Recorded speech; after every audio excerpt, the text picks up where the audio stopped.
नमस्कार दोस्तों, learn with आर्य में आपका स्वागत है। तो दोस्तों, आज मैं आपके लिए लेकर आया हूं बिजनेस स्टैटिक्स के एमसीक्यूज प्रैक्टिस सेट को। इस प्रैक्टिस सेट में हम 40-45 क्वेश्चन देखेंगे जो कि आपके यूनिट 2 से रिलेटेड हैं, जिसमें माध्य, माध्यिका, बहुलक और इसके अलावा हरात्मक माध्य, गुणोत्तर माध्य, विषमता, क्वार्टाइल डेविएशन, स्टैंडर्ड डेविएशन और मीन डेविएशन के क्वेश्चंस को हम देखने वाले हैं। स्टैटिक्स के 2 वीडियो पहले से बने हुए हैं, जिसमें एक में पहला यूनिट और दूसरे में थर्ड और फोर्थ यूनिट आपको बताया गया है। वो वीडियो का लिंक आपको डिस्क्रिप्शन में मिल जाएगा। इसके अलावा स्टैटिक्स के अलावा भी जो भी पेपर हैं आपके, बिजनेस कम्युनिकेशन, दीनदयाल उपाध्याय और बेसिक अकाउंटिंग, उसके भी वीडियो ऑलरेडी अवेलेबल हैं। उसका भी लिंक आपको डिस्क्रिप्शन में दिया जा रहा है। उन सबका आप लोग लाभ उठाइए। आइए तो शुरू करते हैं। पहला प्रश्न, कौन सा संबंध सही नहीं है? यहाँ पे नहीं होगा, कौन सा संबंध सही है, ये प्रश्न पूछा गया है। तो पहला ऑप्शन है z is equal to 3m minus 2x, यानी mode is equal to 3 median minus 2 mean. दूसरा दिया हुआ है median equal to 1/3 of 2 mean minus mode. तीसरा ऑप्शन दिया हुआ है mean is equal to 1/2 of 3 median minus mode, या mean is equal to 1/3 of 2 median minus mode. तो यहाँ पे आपका ऑप्शन नंबर ए सही होगा कि ये वाला ऑप्शन आपका सही है। मोड जो है वो 3 मीडियन में से 2 मीन घटाने पर वैल्यू आपको पता चल जाती है। अगला प्रश्न भी ऐसा ही है। निम्न में से कौन सा कथन सत्य है? Which of the following is true? Mode is equal to 3 median minus 2 mean. यहाँ पे आपका पहला ही ऑप्शन सही दिया हुआ है। ऑप्शन नंबर ए आपका सही हो जाएगा। मोड 3 मीडियन माइनस 2 मीन के बराबर होता है। ठीक है। अगला प्रश्न है, यदि मध्यका 31 है और समांतर माध्य 33 है तो भूमिस्थत यानी मोड का अनुमानित मूल्य क्या होगा? If median is 31 and arithmetic average is 33 then the value of mode will be. तो यहाँ पे भी वही फार्मूला लगाना है, z is equal to 3 median minus 2 mean. अब यहाँ पे आपको मीडियन का वैल्यू 31 दिया है, तो 3 मीडियन यानी 3 मल्टीप्लाइड बाई 31 माइनस मीन का वैल्यू दिया हुआ है 33 यानी 2 मल्टीप्लाइड बाई 33। ये आपका होगा 93 और ये होगा 66। 93 में से 66 घटा देंगे, आपकी वैल्यू आ जाएगी 27। ठीक है। तो यहाँ पे आपका ऑप्शन नंबर ए सही हो जाएगा। मोड हमारा 27 होगा। ऑप्शन नंबर ए सही हो जाएगा। अगला प्रश्न है, मध्यका तथा समांतर माध्य की सहायता से भूयिष्ठक ज्ञात करने का सूत्र है। With the help of median and arithmetic mean the formula to derive mode is. तो यहाँ पे भी वही बात होगी, z is equal to 3 mode minus 2 mean. Option number C आपका सही हो जाएगा। अगला प्रश्न देखिए, सामान्य आवृत्ति बंटन में in the normal frequency distribution माध्य एवं माध्यिका एक ही बिंदु पे स्थित होते हैं। Mean and median are situated on the same point. माध्यिका और भूयिष्ठक एक ही बिंदु पे स्थित होते हैं। Median and mode are situated on the same point. भूयिष्ठक और औसत एक ही बिंदु पर स्थित होते हैं। Mode and average are situated on the same point, या नन ऑफ द एबव। तो यहाँ पे आपका ऑप्शन नंबर बी सही होगा। माध्यिका और भूयिष्ठक यानी कि मीडियन और मोड एक ही पॉइंट पे होता है। कहाँ पे? सामान्य आवृत्ति बंटन यानी नॉर्मल फ्रीक्वेंसी डिस्ट्रीब्यूशन में। ऑप्शन नंबर बी आपका सही हो जाएगा। अगला प्रश्न है, एक महिला की सुंदरता निम्न प्रकार का मापन है। Beauty of a lady is following type of measurement. परिशुद्ध मापन यानी एब्सोल्यूट मेजरमेंट, सापेक्षिक मापन रिलेटिव मेजरमेंट, परिशुद्ध एवं सापेक्षिक दोनों प्रकार का मापन both absolute and relative measurement, या उपर्युक्त में से कोई नहीं, नन ऑफ दीज। तो देखिए, एक महिला की सुंदरता इस स्टेटमेंट में आपको एक परिशुद्ध मापन दिखाई देगा, एब्सोल्यूट मेजरमेंट दिखाई देगा। ऑप्शन नंबर ए आपका सही होगा। एब्सोल्यूट मेजरमेंट का मतलब होता है जो किसी से कंपेयर करके ना बताया गया हो, अपने आप में वो स्वतंत्र हो। ठीक है। और सापेक्षिक मान जो होता है रिलेटिव मेजरमेंट, वो किसी से तुलना करके बताया जाता है। यदि इसी बात को कहा जाए कि ए बी से ज़्यादा सुंदर है तो ये रिलेटिव मेजरमेंट हो जाएगा। लेकिन एक महिला की सुंदरता केवल कहा गया है तो ये अपने आप में स्वतंत्र है, तो ये परिशुद्ध मापन होगा। अगला प्रश्न देखिए, किसी समंक माला में बहुलक और माध्यिका क्रमशः 13 और 11 हैं, उसका माध्य क्या होगा। In a series mode and median are respectively 13 and 11, the value of mean will be. तो सेम फार्मूला यहाँ पे भी लगेगा, z is equal to 3 median minus 2 mean. अब z का वैल्यू आपको दिया हुआ है 13 बहुलक, ठीक है, और माध्यिका का मूल्य 11 दिया हुआ है, यानी 3 माध्यिका लेना है तो 3 मल्टीप्लाइड बाई 11, और मीन का वैल्यू नहीं दिया है, मीन हमसे पूछा है। अब ये मीन को लेफ्ट वाले पक्ष में ले जाइए और ये 13 को राइट वाले पक्ष में ले आइए, तो ये 11 3 33 यहाँ पे हो जाएगा। ये 2 मीन माइनस में है, इधर जाएगा तो बराबर के पहले 2 मीन के बराबर हो जाएगा प्लस पॉजिटिव में, और ये 13 जब दूसरे पक्ष में जाएगा तो माइनस 13, ठीक है। तो 2 मीन हो गया 20 के बराबर, तो मीन कितना होगा 20/2 इजिकल टू 10। यहाँ पे ऑप्शन नंबर बी आपका सही हो जाएगा। अगला प्रश्न देखिए, संख्याओं 2 7 9 x और 6 का समांतर माध्य 7 है, तब x का मान क्या होगा। तो मीन कैसे निकाला जाता है, मीन निकालने का मतलब है कि सिग्मा x अपान n, सिग्मा x मतलब सभी संख्याओं का योग और n मतलब संख्याओं की संख्या। तो मीन हमें दिया है 7, संख्याएं हैं 5, ठीक है, और सिग्मा x कितना होगा 2 7 9 और 6 को जोड़ लो, ये हो जाएगा आपका 24, और प्लस अज्ञात वैल्यू जो है वो भी इसमें जोड़ना है, तो 24 प्लस x, इसे सॉल्व कर लो, 5 को इधर इस पक्ष में ले जाओ, तो 7 गुणे 5 इजकल टू 24 प्लस x, तो x की वैल्यू क्या होगी, ये 7 पचे 35 हो गया, x इजकल टू 35 माइनस 24 को दूसरे पक्ष में ले जाएंगे 24, ये हो जाएगा 11। आपका ऑप्शन नंबर बी सही हो जाएगा कि x का मान 11 होगा। अगला प्रश्न है, अल्प असममित आवृत्ति वितरण की स्थिति में कौन सा कथन सत्य है। Which of the following is true in case of moderately asymmetrical frequency distribution. तो देखिए यहाँ पे भी वही बात होती है, भूयिष्ठक यानी बहुलक इजकल टू 3 माध्यिका माइनस 2 माध्य, ठीक है, mode is equal to 3 median minus 2 mean. Option number C आपका सही होगा। इसके बाद देखिए अगला प्रश्न कह रहा है 4.4 4.4 4.4 4.4, इसका समांतर माध्य क्या होगा, यानी चारों बार 4.4 दिया है, तो चारों को जोड़ देंगे, 4.4 प्लस 4.4 प्लस 4.4 प्लस 4.4, और ये संख्याओं की संख्या 4 है, 4 से डिवाइड कर देंगे तो ये वैल्यू आ जाएगी 17.6/4, और इसे जब सॉल्व करेंगे तो वैल्यू आएगी 4.4। सिंपली इसे ऐसे भी कर सकते हैं, 4 बार 4.4 दिया है तो इसे 4 मल्टीप्लाइड बाई 4.4 लिख सकते हैं, और डिवाइडेड बाई 4, 4 से 4 कट जाएगा और वैल्यू 4.4 यहाँ पे भी आ जाएगी। दोनों ही तरीके हैं, तो यहाँ पे आपका ऑप्शन नंबर डी सही हो जाएगा, ठीक है। अगला प्रश्न देखिए, ये एक सीरीज दी हुई है, इसका बहुलक पूछ रहा है कि बहुलक क्या होगा, the mode of this series will be. तो यहाँ पे देखिए सीरीज में जो संख्या सबसे ज़्यादा बार रिपीट हुई हो वही बहुलक होता है। तो देखिए 3 यहाँ पे 7 बार रिपीट हो रहा है, यानी सबसे ज़्यादा बार कौन सा अंक रिपीट हो रहा है 3, इसलिए यहाँ पे बहुलक आपका हो जाएगा 3। ऑप्शन नंबर सी आपका सही हो जाएगा। इसके बाद देखो समांतर माध्य की गणना के लिए वर्गांतर होने चाहिए। For the calculation of arithmetic mean the class interval should be अपवर्जी यानी एक्सक्लूसिव, असमान यानी अनइक्वल, समान यानी इक्वल, या सभी संभव है। तो यहाँ पे आपका ऑप्शन नंबर डी सही होगा। श्रेणी असमान हो, समान हो, अपवर्जी हो, किसी भी तरीके की श्रेणी हो, समांतर माध्य की गणना की जा सकती है। अगला प्रश्न है, बहुलक है मध्य का अधिकतम मूल्य, सबसे कम आवृत्ति वाला मूल्य, सबसे अधिक आवृत्ति वाला मूल्य, या उपर्युक्त में से कोई नहीं।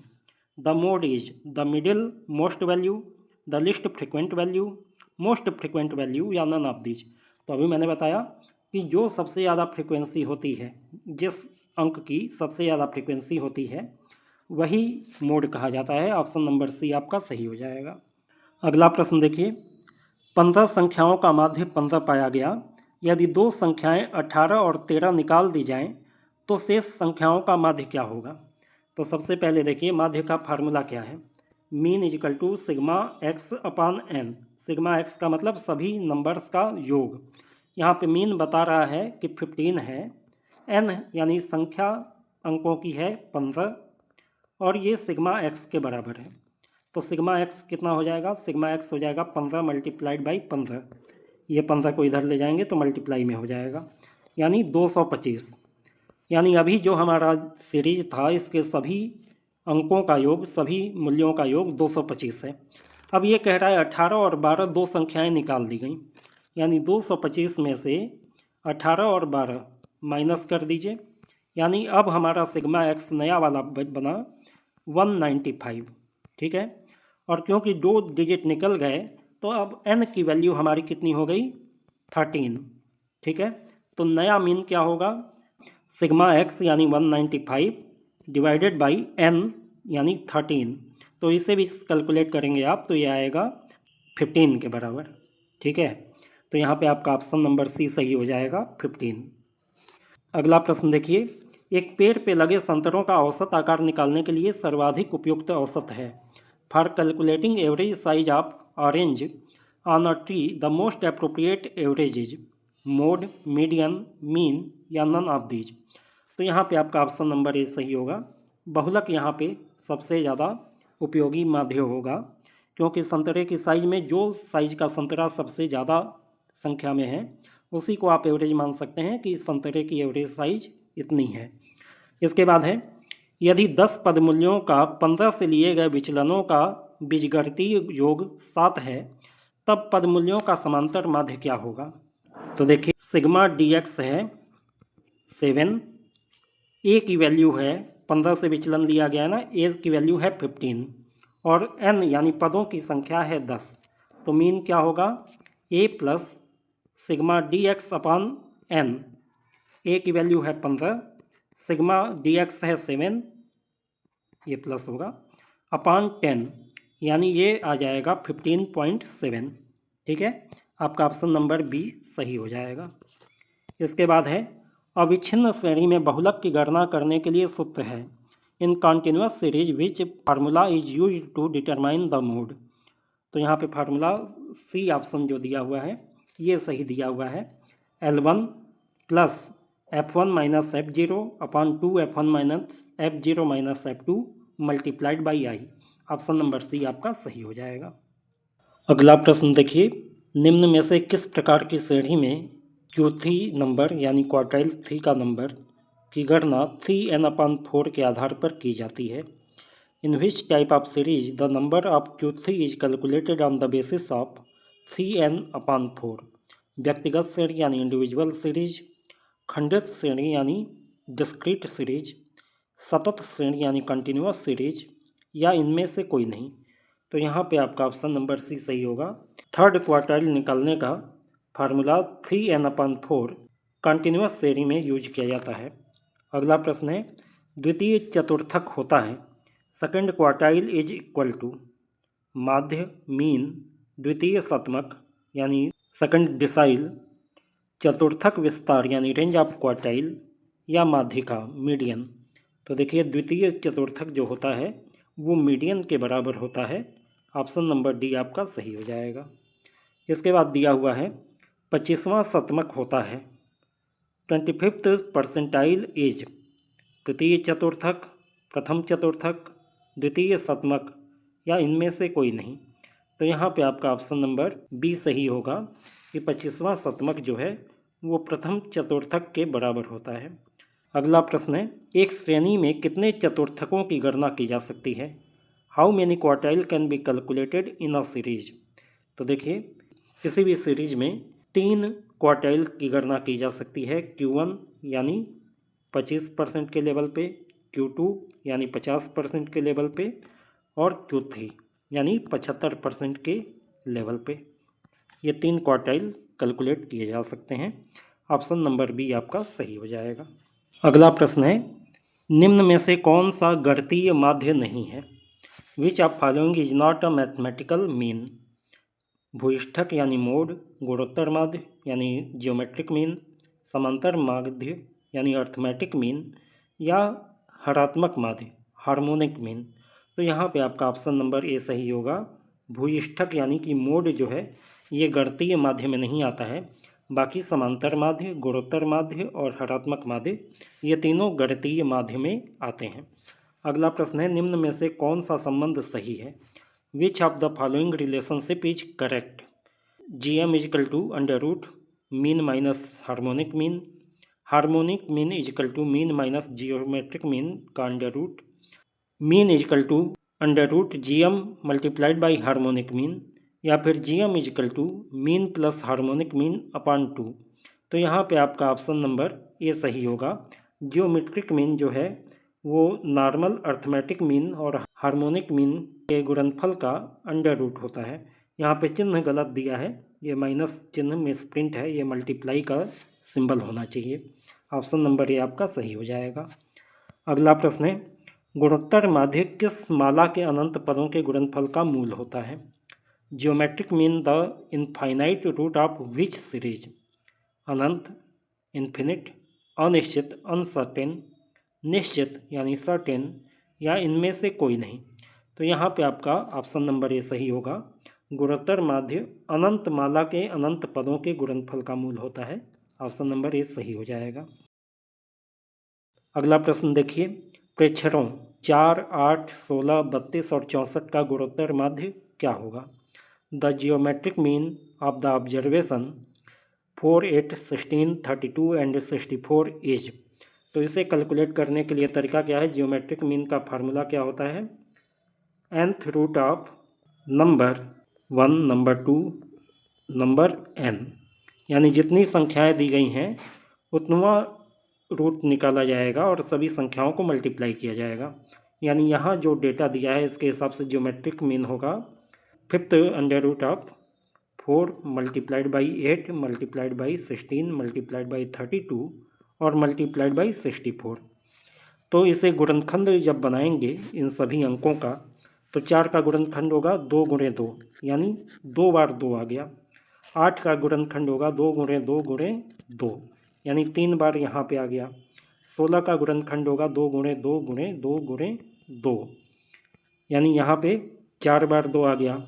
इसी तरीके से 32 में 5 बार 2 का गुणनफल होगा, 64 में 6 बार 2 का गुणनफल होगा। सबको जोड़ लेंगे, 6 5 11, 4 15, 3 18, 2 20, 20 बार 2 आएंगे। 2 गुणे 2 गुणे 2 20 बार आएगा, ठीक है। और पाँचवा रूट निकालना है, तो पाँचवा रूट निकालने का मतलब है कि 5 2 एक साथ रहेंगे तो अंडर रूट के बाहर 1 2 आएगा, ठीक है। तो पहले 5 के लिए 1 2 बाहर आया, दूसरे 5 2 के लिए दूसरा 2 बाहर आएगा, तीसरे 5 2 के कॉम्बिनेशन के लिए तीसरा 2 बाहर आएगा, और चौथे 5 2 के बदले चौथा 2 बाहर आएगा। अब इन चारों का गुणा कर देंगे, 2 दूनी 4 दूनी 8 दूनी 16, तो यहाँ पे जियोमेट्रिक मीन हमारा 16 आ जाएगा। तो यहाँ पे देखिए 16 दिया है ऑप्शन नंबर बी में। ऑप्शन नंबर बी आपका सही हो जाएगा। अगला प्रश्न देखिए, 0.062 का व्युत्क्रम क्या होगा? Reciprocal of 0.062 is. व्युत्क्रम का कैलकुलेशन करने का मतलब है 1/, जो भी अंक दिया है, यानी यहाँ दिया है 0.062, दशमलव के पहले 0 लगाने से कोई भी मान में अंतर नहीं आता है। अब इसे कैलकुलेट करना है तो इसे होल नंबर में बदलना है, तो 1000 से ऊपर भी मल्टीप्लाई कर दीजिए, 1000 से नीचे भी मल्टीप्लाई कर दीजिए, तो वैल्यू में चेंज हुए बिना ये होल नंबर में कन्वर्ट हो जाएगा। ये वैल्यू हो जाएगी 1000 डिवाइडेड बाई, ये जब 1000 से मल्टीप्लाई करेंगे तो 62। अब 1000 को 62 से भाग दे दीजिए तो आपका उत्तर आ जाएगा 16.13।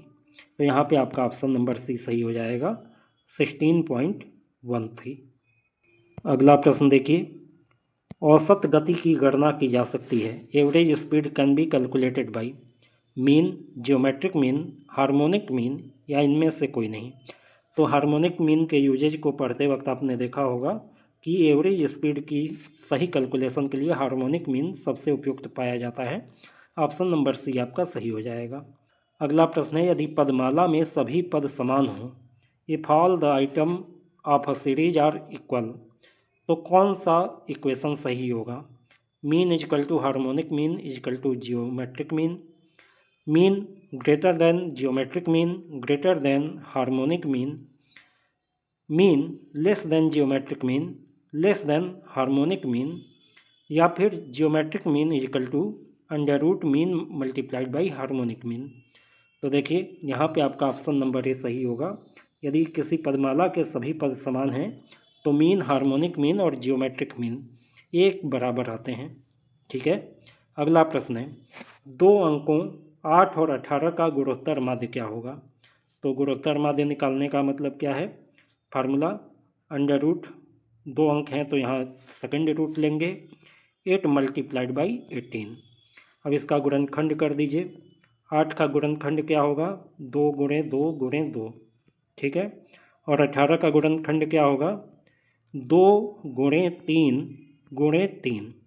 ठीक है, अब यहाँ पे क्योंकि सेकंड रूट निकाल रहे हैं तो दो का कॉम्बिनेशन बनाएंगे। तो इन दो के कॉम्बिनेशन से एक 2 बाहर आएगा, दूसरे दो के कॉम्बिनेशन से दूसरा 2 बाहर आएगा, और ये 2 बार 3, इनके कॉम्बिनेशन से 3 बाहर आएगा। तो इस तरीके से 2 दूना 4 3 12, आपका आंसर हो जाएगा 12। 8 और 18 का जियोमेट्रिक मीन होगा 12। ऑप्शन नंबर ए आपका सही हो जाएगा। अगला प्रश्न है, दो संख्याओं का गुणोत्तर माध्य 15, हरात्मक माध्य 9 है तो उनका समांतर माध्य कितना होगा। ठीक है, तो यहाँ पे आप फार्मूला जानते हैं कि GM is equal to under root mean multiplied by harmonic mean, यही फार्मूला है ना। तो यहाँ पे GM का वैल्यू दिया है, गुणोत्तर माध्य दिया है 15 is equal to under root mean multiplied by harmonic mean का मान आपको दिया है 9। आया समझ में। अब दोनों ओर का स्क्वायर कर दीजिए। 15 का स्क्वायर करेंगे तो 225, और रूट का स्क्वायर करेंगे तो रूट हट जाएगा, यानी मीन मल्टीप्लाइड बाई 9। तो इससे आपको मीन का मान मिल जाएगा, mean is equal to 225 divided by 9, यानी ये हो जाएगा 25 के बराबर। यहाँ पे आपका ऑप्शन नंबर बी सही हो जाएगा। ठीक है, अगला प्रश्न है, गुणोत्तर माध्य मापने का सूत्र क्या है। What is the formula for measuring geometric mean. Anti log sigma log x upon n, anti log n upon sigma log x, anti log of n upon sigma f log x, या इनमें से कोई नहीं। यदि गुणोत्तर माध्य को logarithm method से निकालना हो तो उसका फार्मूला होता है anti log of sigma log x upon n. Option number A आपका सही हो जाएगा। अगला प्रश्न देखिए, प्रथम अपकिरण घात किसे कहते हैं। First moment of dispersion is समांतर माध्य मीन, माध्य विचलन मीन डिविएशन, प्रमाप विचलन स्टैंडर्ड डिविएशन, या चतुर्थक विचलन क्वार्टाइल डिविएशन। तो यहाँ पे आपका ऑप्शन नंबर बी सही होगा। प्रथम अपकिरण की घात माध्य विचलन को यानी मीन डिविएशन को कहा जाता है। इसके बाद है, चतुर्थक विचलन का 5 गुना बराबर होता है। 5 time of quartile deviation is equal to माध्य विचलन का 5 गुना यानी 5 टाइम्स ऑफ मीन डिविएशन, माध्य विचलन का 6 गुना 6 टाइम ऑफ मीन डिविएशन, चतुर्थक विचलन का 3 गुना यानी 3 टाइम ऑफ क्वार्टाइल डिविएशन, या इनमें से कोई नहीं। तो यहाँ पे आपका ऑप्शन नंबर बी सही होगा। माध्य विचलन का 6 गुना यानी 6 मीन डिविएशन 5 क्वार्टाइल डिविएशन के बराबर होता है, या कह लें तो mean deviation is equal to 5/6 quartile deviation. Option number B आपका सही हो जाएगा। अगला प्रश्न देखिए, अपकिरण की सबसे लोकप्रिय माप क्या है। The most favourite measurement of dispersion is प्रमाप विचलन यानी स्टैंडर्ड डिविएशन, माध्य विचलन यानी मीन डिविएशन, चतुर्थक विचलन यानी क्वार्टाइल डिविएशन, या इनमें से कोई नहीं। तो देखिए सबसे लोकप्रिय माप अपकिरण की है प्रमाप विचलन standard deviation. Option number A आपका सही हो जाएगा। अगला प्रश्न है, यदि स्टैंडर्ड डेविएशन 15 हो, मीन 30 हो, तो सी ऑफ वी यानी कोफिशिएंट ऑफ वेरिएंस क्या होगा। If standard deviation is 15, mean is equal to 30, what will be coefficient of variance. तो देखिए CV का फार्मूला होता है न्यू upon mean multiplied by 100। Coefficient of variance is equal to standard deviation divided by mean multiplied by 100। तो यहाँ पे standard deviation हमें दिया है 15, मीन दिया है 30 और इसे 100 से मल्टीप्लाई कर देंगे तो 15 से 2 बार में 30 जाएगा और 2 से 50 बार में 100 जाएगा, यानी ये वैल्यू आ जाएगी 50%। ऑप्शन नंबर बी आपका सही हो जाएगा। ठीक है, अगला प्रश्न है, यदि विचरण वेरिएंस 625 है तो प्रमाप विचलन क्या होगा? If variance is 625 standard deviation will be. तो देखिए standard deviation is equal to under root variance, ये फार्मूला होता है। ठीक है, तो स्टैंडर्ड डेविएशन निकालना है अपने को और वेरिएंस दिया हुआ है 625, तो 625 का रूट निकाल दीजिए, ये आएगा 25। तो यहाँ पे आपका ऑप्शन नंबर सी सही हो जाएगा कि यहाँ पे स्टैंडर्ड डेविएशन का मान होगा 25। अगला प्रश्न है, समांतर माध्य से लिए गए विचलनों के वर्गों का योग होता है। Sum of square of deviation from mean will be बराबर, इक्वल, अधिकतम, मैक्सिमम, न्यूनतम, मिनिमम या इनमें से कोई नहीं। तो यहाँ पे आपका ऑप्शन नंबर सी सही होगा। समांतर माध्य से यदि विचलनों को निकाला जाए और उसका वर्ग करके योग लगाया जाए तो वो कभी भी न्यूनतम आएगा। अगला प्रश्न देखिए, यदि किसी श्रेणी में न्यूनतम मूल्य 12 तथा अधिकतम मूल्य 28 हो तो विस्तार गुणांक क्या होगा? If the minimum price is 12 and maximum price is 28 in a series, coefficient of skewness will be. तो कोफिशिएंट ऑफ स्क्यूनेस का फार्मूला क्या होता है? ये होता है maximum value minus minimum value upon maximum value plus minimum value. तो यहाँ पे मैक्सिमम वैल्यू आपको बताया है 28, मिनिमम वैल्यू बताया है 12 अपॉन 28 प्लस 12। तो यहाँ पे आपका हो जाएगा 28 में से 12 घटाएंगे 16 आ जाएगा, 28 में 12 जोड़ देंगे तो 40 आ जाएगा, यानी 0.4 हो जाएगा। 16 को 40 से डिवाइड करेंगे तो 0.40 आएगा। यहाँ पे आपका ऑप्शन नंबर सी सही हो जाएगा। इसके बाद है विचरण गुणांक की गणना की जाती है। Coefficient of variance is calculated by standard deviation, mean, both या नन ऑफ दीज। तो यहाँ पे आपका ऑप्शन नंबर सी सही होगा। कोफिशिएंट ऑफ वेरिएंस निकालने के लिए आपको मीन और स्टैंडर्ड डेविएशन दोनों की ज़रूरत होती है, तभी आप निकाल पाते हैं। ऑप्शन नंबर सी सही हो जाएगा। अगला प्रश्न है, प्रमाप विचलन यानी स्टैंडर्ड डेविएशन का सूत्र होता है।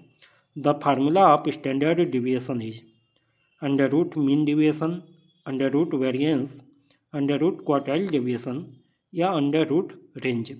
तो यहाँ पे आपका ऑप्शन नंबर बी सही होगा।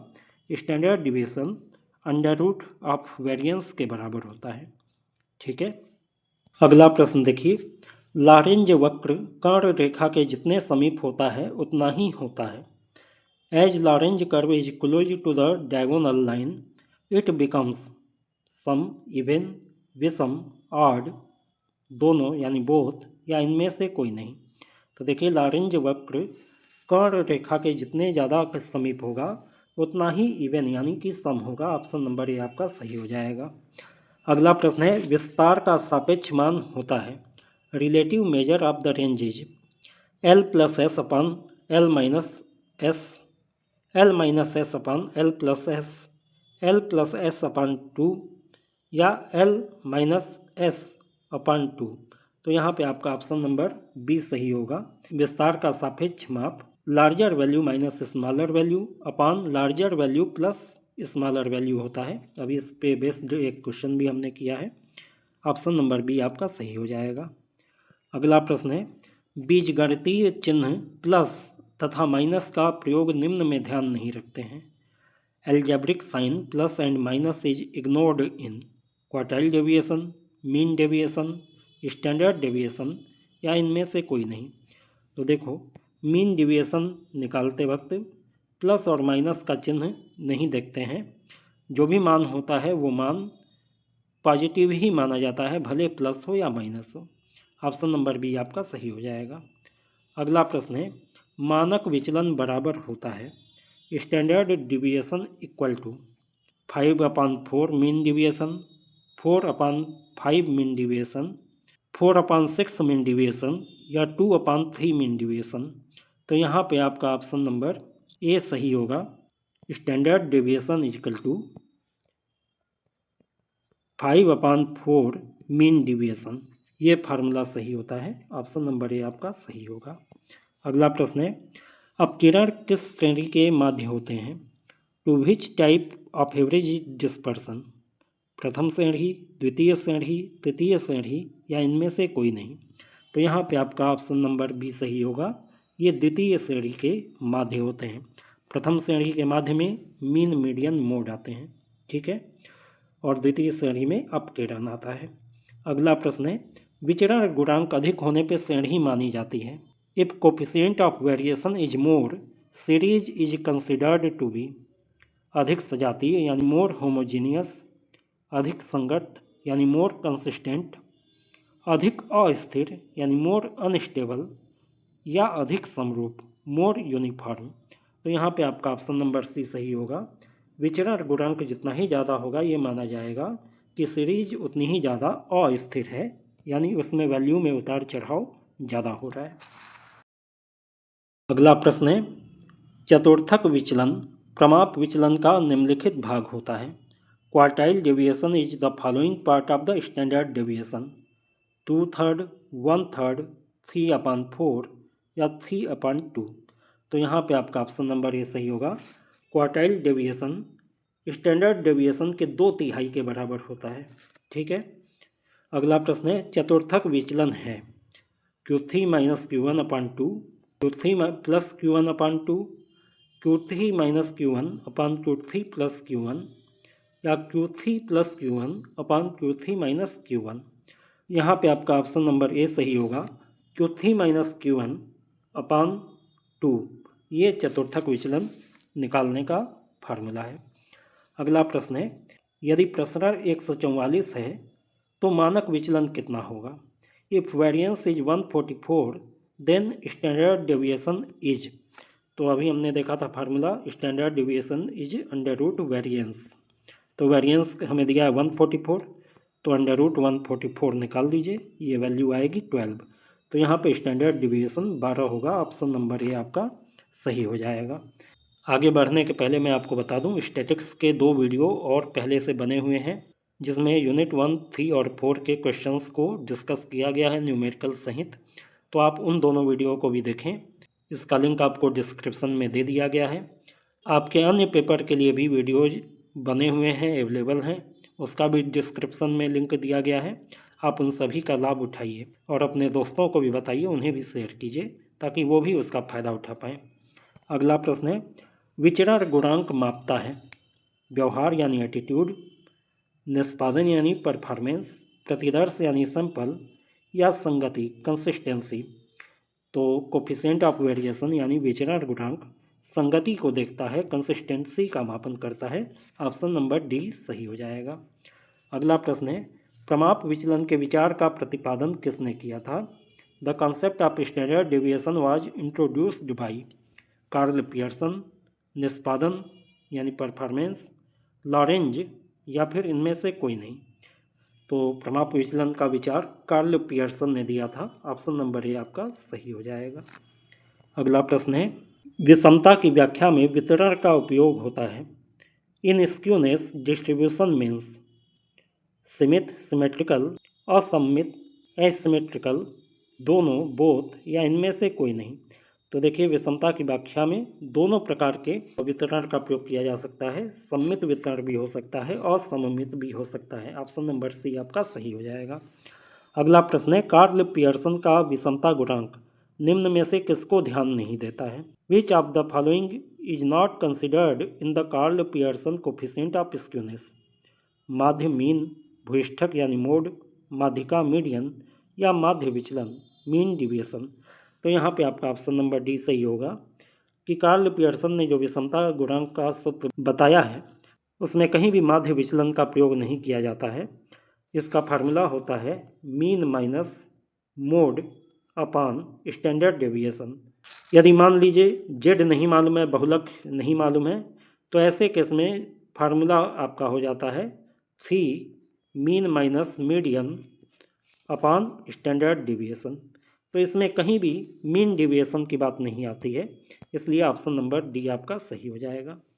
अगला प्रश्न है, बाउले का विषमता गुणांक किसको ध्यान नहीं देता है? विच नॉट कंसिडर्ड इन बाउले कोफिशिएंट ऑफ स्क्यूनेस। चतुर्थक, मध्य का, दोनों, या इनमें से कोई नहीं। तो यहाँ पे आपका ऑप्शन नंबर डी सही होगा। बाउले का विषमता गुणांक चतुर्थक विचलन और मध्य का दोनों पर आधारित है। ठीक है, इसलिए ये इन दोनों पे ध्यान देता है, इसलिए यहाँ पे कोई कथन सही नहीं है। अगला प्रश्न है, कार्ल पियर्सन के विषमता गुणांक का सूत्र क्या है? The formula to calculate coefficient of skewness of Karl Pearson is. तो यहाँ पे जो भी सूत्र दिए गए हैं उसमें से ये ऑप्शन नंबर सी अभी मैंने आपको बताया है कि यदि मोड पता नहीं होता है तो ऐसे केस में इस सूत्र का प्रयोग किया जाता है। अगला प्रश्न है, बाउले का विषमता गुणांक का सूत्र क्या है? The formula of Bowley's coefficient of skewness is. तो यहाँ पे आपका ऑप्शन नंबर डी सही होगा। यहाँ पे बाउले महोदय ने ये फार्मूला दिया है, third quartile plus first quartile minus 2 median upon third quartile minus first quartile. इसके बाद देखिए, कैले का विषमता गुणांक आधारित है। The Kelly's coefficient of skewness is based on शतमक यानी परसेंटाइल, पंचमक यानी क्विंटीज, दशमक यानी डिसाइल, या चतुर्थक क्वार्टाइल। तो कैले ने शतमक पे आधारित विषमता गुणांक को बताया है। ऑप्शन नंबर ए आपका सही होगा।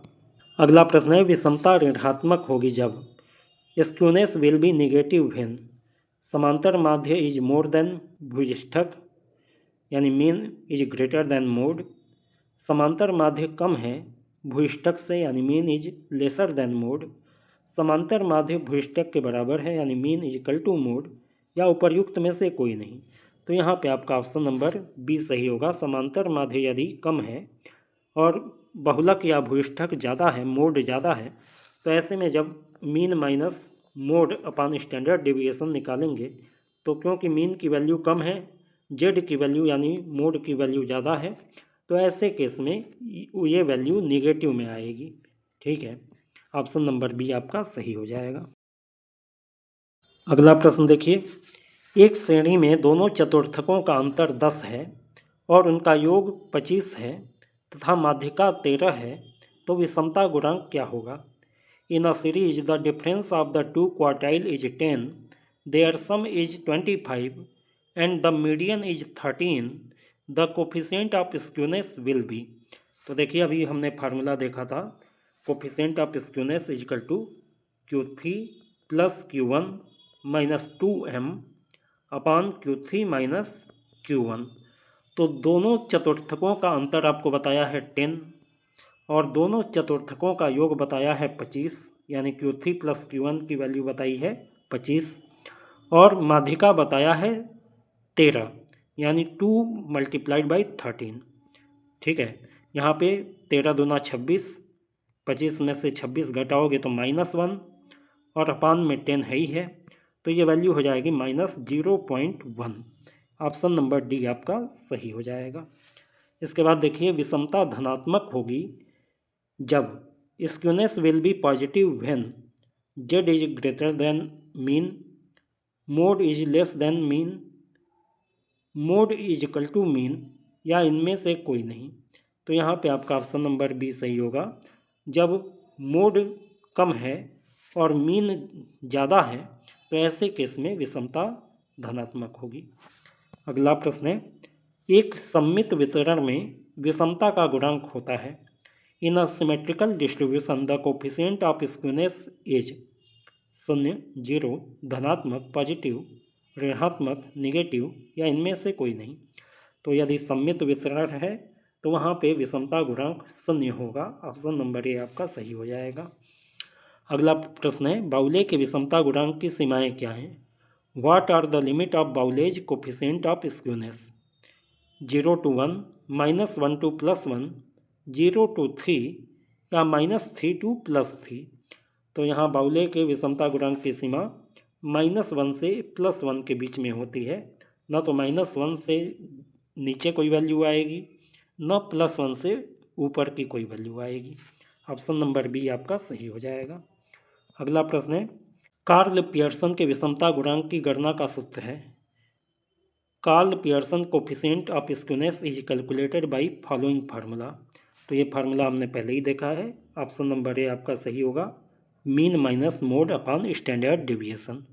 उम्मीद है कि ये वीडियो आपके लिए उपयोगी रहा होगा। यदि वीडियो आपको अच्छा लगा हो तो वीडियो को लाइक कीजिए, शेयर कीजिए और चैनल को सब्सक्राइब करके बेल आइकन दबा लीजिए ताकि नए वीडियो की नोटिफिकेशन आपको समय से मिल जाए। Good day to all of you.